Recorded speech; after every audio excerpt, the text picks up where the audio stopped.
Pharrell, who were your male role models growing up? My mum. No, no. It was. I didn't have any.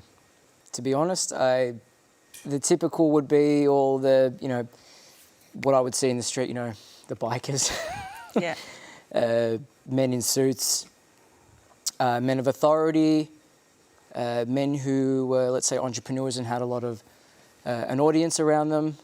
But that was just more of an imagery, what it was to be a man as opposed to actually a role model. So I didn't have any the way I guess I would have liked. What about your father? He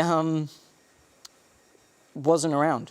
His side of the family is very masculine and very male dominant, or what they define as we're men, who could pull in the most girls, who still has it, even regardless if you're married and have kids. You were born female, but you can remember feeling male from the age of about 5. Yeah. You started to transition at the age of 18. What did that involve? It was hormone therapy, so testosterone. And then that went on till I was 21, where again I was able to get top surgery to remove the breast. So it was just flat chest. And I had 2 massive scars just running along underneath. I don't really remember the recovery. I just remember being at the gym a week later. Wow.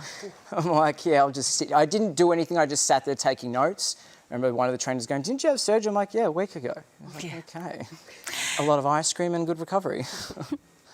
Were there particular aspects of masculinity you decided to then embrace?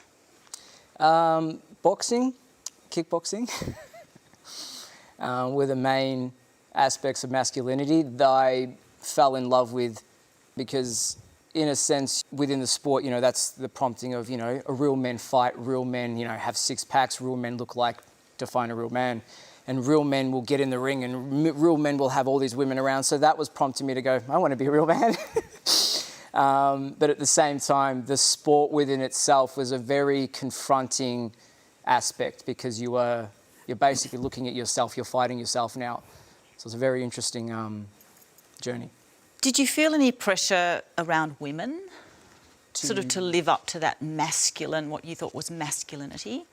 Yeah, I did. A lot of the women that I was around, again, were in the gym environment. So that was that experience of, they were very real men, have 6 packs, real men do this, real men do that. So the pressure from that experience within women within the gym environment, because again, that's a very different area. So yeah, I felt a lot of pressure. Do you feel comfortable in your skin now? Yes. I've thought about the surgery down there, but at the same time, from my understanding today, even if I did get the transition, in the humorous side, I'd be like, well, it's not big enough, it's not this enough. I mean, why did you put that there? What's going on down here? I don't want to do this anymore, this is too heavy. Oh, depends.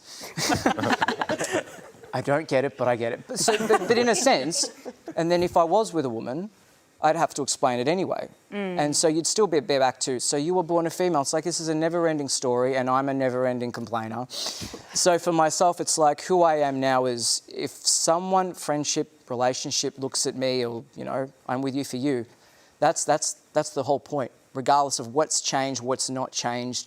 I mean, you could still be a general man living your whole life and you could get an unfortunate accident. What are you then? So that's when I felt, you know what, I'm me and I should appreciate me, and the person I'm with should value that the same as I do. Matt,